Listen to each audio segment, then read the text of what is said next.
Slightly harder question. This time you can see that a, when you write ax squared plus bx plus c equals 0, your a value is not 1, it's 3. So it's going to be slightly harder. All you have to do is take 3 out as a factor first. So this becomes 3, square brackets, x squared minus 5x, and then you bring the 22 down, equals 0. You can now complete the square for anything inside the brackets here. So this becomes 3, and everything outside the brackets just trickles down. So this becomes x minus 5 over 2, all squared, take away 5 over 2 squared.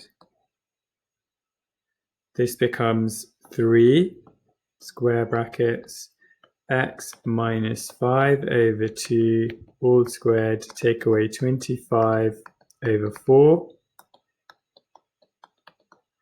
And then you have to use a distributive law, so you do 3 times that and then 3 times that. When you multiply that by 3, it becomes 3 brackets x minus 5 over 2 squared. Take away now 3 times negative 25 over 4 is negative 75 over 4. And then bring that down, that becomes negative 22 equals 0. When you simplify this all, you get 3x minus 5 over 2 squared.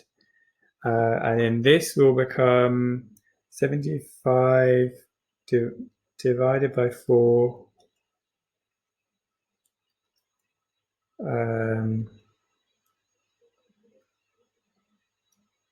Take away 22 on my calculator, I get negative 163 over 4 equals 0. And then the question, if you check here, it says solve. So we're going to add 163 over 4 plus 163 over 4 plus 163 over 4. So this becomes 3 brackets x minus 5 over 2 squared equals 163 over 4. Now I'm going to divide by 3, divide by 3. Now I can actually do that in one go here, and I can just replace that 4 by 12. So I'm not actually going to rewrite it, although you should obviously rewrite it in an actual exam or in your books. If you're copying this, you don't have to. And then I need to square root both sides. So square root, that will give me x minus 5 over 2 equals the square root of 163 over 12. Now, because I'm square rooting, it's going to be plus or minus. And then I move the 5 over 2 to the other side. So plus 5 over 2 plus 5 over 2. That will give me x equals 5 over 2 plus or minus the square root of 163 over 12. So that means these are the solutions to the quadratic. Another way to think of solutions is roots. So you have these notes in your book. There's a few things I have not recapped in this video. You need to check your books to get all the full picture of quadratics, including the mind map that I did with you in class. So roots and solutions, or in other words, it means this is where they cross the, oh, that was badly drawn, is where they cross the x axis. Okay, final example is finding the minimum or maximum point on a quadratic.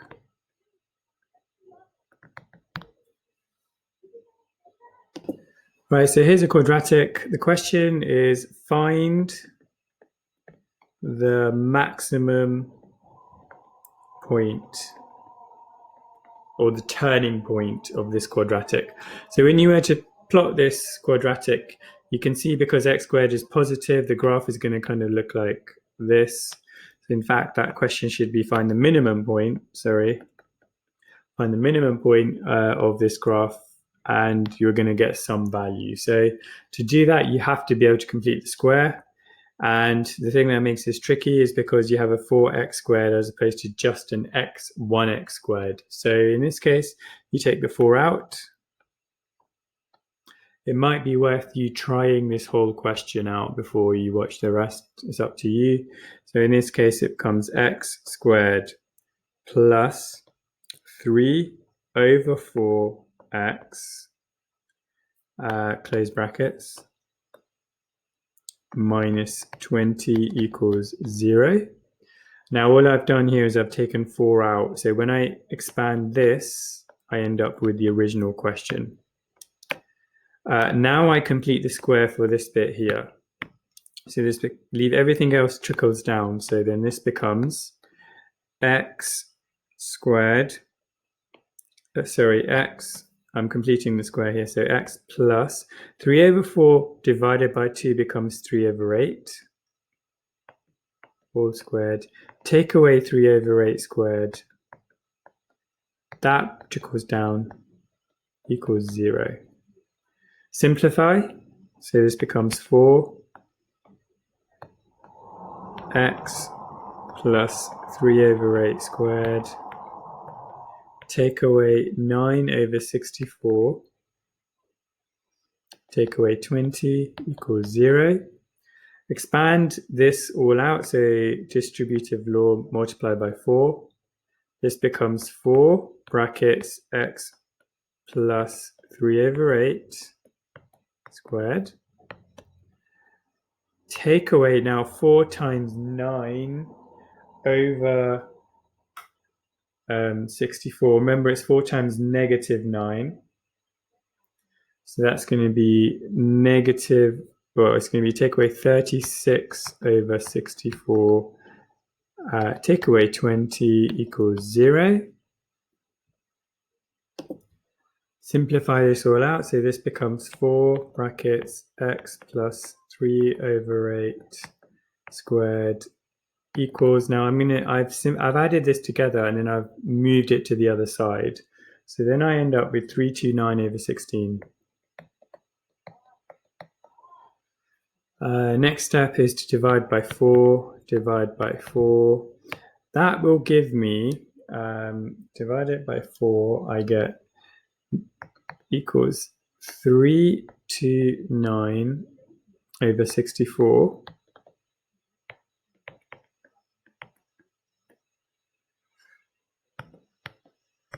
And then I have to square root both sides and then take away 3 over 8. So this, I end up with x equals negative 3 over 8 plus or minus the square root of 329 over 64. I did jump a small step here, but I've done this in class with you several times. So if you're still stuck, you just need to let me know and I'll make a video for you individually.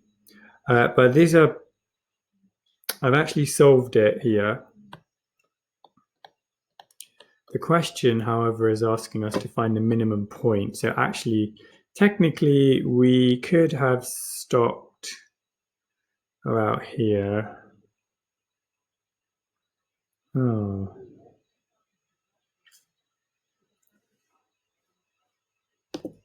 So if I want to find the minimum point, I can actually, I'm going to move this back over just to make that minus equals 0. And I'm going to clear this all up. So when we want to find the minimum point of a graph, we're saying that we want to find what value of x can I put in there to make this whole thing as small as possible. And the answer is x has to equal negative 3 over 8. Because when that's negative 3 over 8, this whole bracket becomes 0, that 4 disappears because it's being multiplied by 0. And that leaves you with y is equal to negative 329 over 16. And you essentially have the coordinates of the minimum point. So you can write them as coordinates as negative 3 over 8 and negative 329 over 16. Just to make a point here, I did actually end up solving this, but if it's asking for the minimum point, this is what you actually need to do. So I do not want to re-record this video, so you just had a bit of bonus maths there for you.